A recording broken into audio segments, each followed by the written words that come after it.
Hello प्यारे छात्रों, मैं राकेश प्रजापति, हवलदार अब्दुल हमीद इंटर कॉलेज वाहनपुर से। आज ऑनलाइन क्लास का दूसरा दिन और टॉपिक कल वाला ही है त्रिकोणमिति। उस त्रिकोणमिति को बहुत ज़्यादा ब्रीफली आगे बढ़ने से पहले, आगे समझने से पहले एक पाइथागोरस को प्रमेय है उसको समझना बहुत ज़रूरी होगा। क्योंकि जब भी हम sine theta, cos theta, tan theta, cot theta, sec theta, cosec theta के मान ज्ञात करेंगे तो हमें पाइथागोरस की प्रमेय का प्रयोग करना आना बहुत ज़रूरी है। तो आज मैं केवल और केवल ट्रिग्नोमेट्री का एक पार्ट ही है पाइथागोरस की प्रमेय, उसको लेकर के आप लोगों के बीच में हूँ। पाइथागोरस की प्रमेय या इसको बोधायन प्रमेय भी कहते हैं। बोधायन प्रमेय बहुत कम किताबों में मिलेगा, आपको बहुत कम जगह पर मिलेगा, लेकिन इसका दूसरा नाम भी है बोधायन प्रमेय। कल मैंने बताया था पाइथागोरस प्रमेय, उसमें एक समकोण त्रिभुज होता है। ये एक समकोण त्रिभुज है ABC। समकोण त्रिभुज में एक कोण 90 डिग्री का होता है। कोण के जो समकोण त्रिभुज होता है उसमें जो 90 डिग्री का कोण होता है उसके सामने वाली भुजा कर्ण कहलाती है, खड़ी भुजा लंब कहलाती है और पड़ी भुजा आधार कहलाती है। लेकिन ये फिक्स नहीं है लंब और आधार का, वो मैं कल बता चुका हूँ। जिन लोगों ने कल की मेरी वीडियो नहीं देखी थी वो मेरी वीडियो यूट्यूब चैनल पर भी देख सकते हैं। मोटिवेटर राकेश प्रजापति नाम से यूट्यूब चैनल भी मेरा है, उस पर मैंने वो वीडियो डाल दी है। कल मैंने ट्रिग्नोमेट्री की स्टार्टिंग की थी तो वो आप कल के वीडियो में मेरा देख सकते हैं। तो पाइथागोरस ने क्या कहा था, ये साइंटिस्ट थे, इन्होंने कहा था कर्ण पर बना वर्ग शेष दोनों भुजाओं पर बने वर्गों के योग के बराबर होता है। यानी जो कर्ण पर वर्ग होता है वो शेष दोनों भुजाएं कौन सी हो गई हमारी, लंब और आधार। लंब पर बना वर्ग और आधार पर बना वर्ग। यानी कर्ण को देखो हमने, अगर इसका नामकरण कर दें ABC त्रिभुज का तो क्या हो जाएगा, कर्ण हो जाएगा हमारा AC का वर्ग, आधार कौन सा हो जाएगा हमारा, आधार हो जाएगा BC का वर्ग और लंब कौन सा हो जाएगा AB का वर्ग। यानी AC का वर्ग जो होता है वो AB के वर्ग और BC के वर्ग के बराबर होता है। लेकिन ये तो तब है जबकि हमें कर्ण ज्ञात करना है। लेकिन अगर हमें लंब ज्ञात करना है, क्या ज्ञात करना है, लंब, तो पक्षांतर कर लेंगे। लंब को इधर ले आएंगे और कर्ण को इधर ले आएंगे, या लंब को यहीं रखिए तो लंब का वर्ग जो हो जाएगा वो कर्ण के वर्ग माइनस आधार के वर्ग के, यानी AB का वर्ग, लंब हमारा AB है, AB का वर्ग AC के वर्ग माइनस BC के वर्ग के बराबर हो जाएगा। और अगर हमें आधार ज्ञात करना है तो फिर पक्षांतर कर लेंगे, लंब को इधर ले जाएंगे तो आधार का वर्ग बराबर हो जाएगा कर्ण का वर्ग माइनस लंब का वर्ग, यानी BC का वर्ग बराबर, आधार हमारा BC है तो BC का वर्ग बराबर कर्ण का वर्ग, कर्ण AC है और लंब कौन सा है, AB है, तो BC स्क्वायर बराबर AC square minus AB square.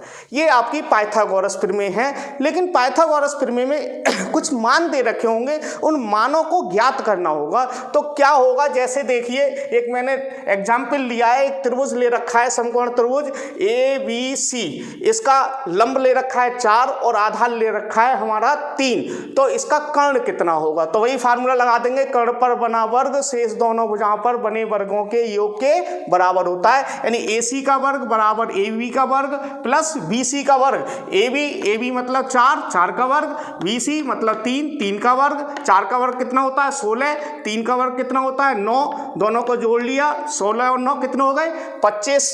AC का वर्ग निकालेंगे तो AC क्या हो जाएगा वर्गमूल 25 और 25 का वर्गमूल कितना होता है 5, यानी कि हमारा कर्ण कितना आ जाएगा 5 आ जाएगा। तो प्यारे छात्रों, इसमें एक बात निकल के आई कि एक भुजा 3 है, दूसरी भुजा 4 है, तो कर्ण हमारा 5 होगा। ये उल्टा भी कर सकते हैं, अगर इसे हम 3 की जगह 4 कर दें, इसकी जगह 3 कर दें, तब कोई फर्क नहीं पड़ेगा, ये 25 ही आएगा, 5 ही आएगा। तो छात्रों, मैं आपको एक शॉर्ट ट्रिक और बता रहा हूँ, छोटी सी ट्रिक बता रहा हूँ जिससे आप इन तीनों भुजाओं के मान बहुत आसानी से ज्ञात कर सकते हैं, बहुत ही आसानी से ज्ञात कर सकते हैं। कैसे ज्ञात कर सकते हैं, अभी मैंने बताया ना, एक भुजा 3 है तो बाकी दोनों भुजाएं कौन सी होंगी ये फिक्स है, आप बदल नहीं सकते।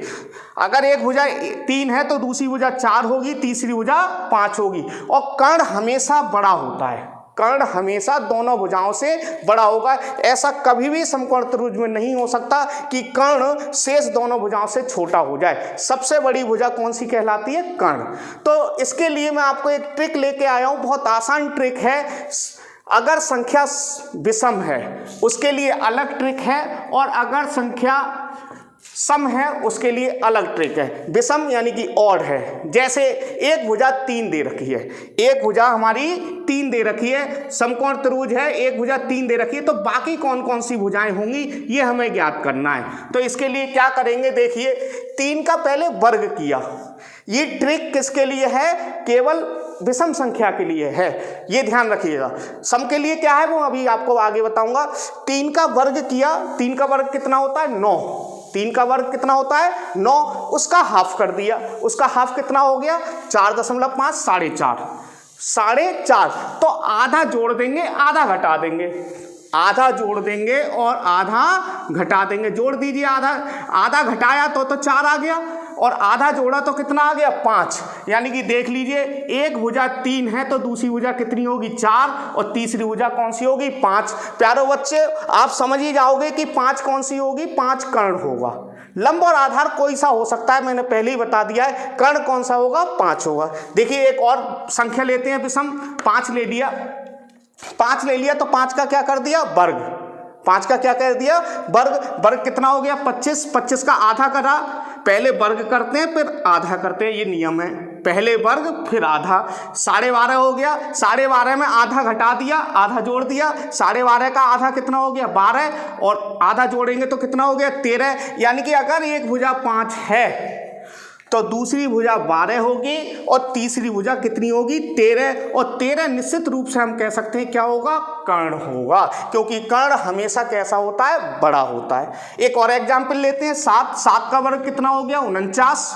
49 का आधा किया, आधा कितना हो गया? 24.5। आधा घटा दिया, 24 हो गया, आधा जोड़ दिया, कितना हो गया? 25। यानी एक भुजा 7 है तो दूसरी भुजा कितनी होगी? 24, और सब कर्ण कितना होगा? 25। और हमेशा मैंने बता दिया कि बड़ी भुजा क्या होती है? कर्ण। एक और एग्जाम्पल ले लेते हैं। 9 का वर्ग किया, 9 का वर्ग क्या रहेंगे? कितना? 81।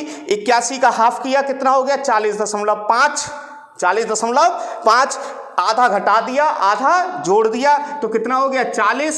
41। यानी कि अगर एक भुजा 9 है तो दूसरी कितनी होगी? 40, और कर्ण कितना होगा? 41। आप कितनी भी संख्या का निकाल सकते हैं, जितनी बड़ी संख्या का चाहे निकाल सकते हैं, और ये हमेशा नियम सही है, कभी भी ये नियम गलत नहीं हो सकता, ये ध्यान रखिएगा।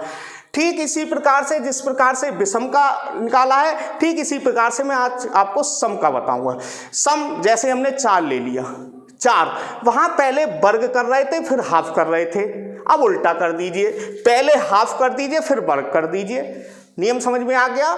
वहां पहले वर्ग कर रहे थे फिर हाफ कर रहे थे, यहां पहले हाफ कर देंगे फिर वर्ग कर देंगे। 4 का आधा किया 2 का वर्ग कर दीजिए, 2 का वर्ग कितना हो गया? 4।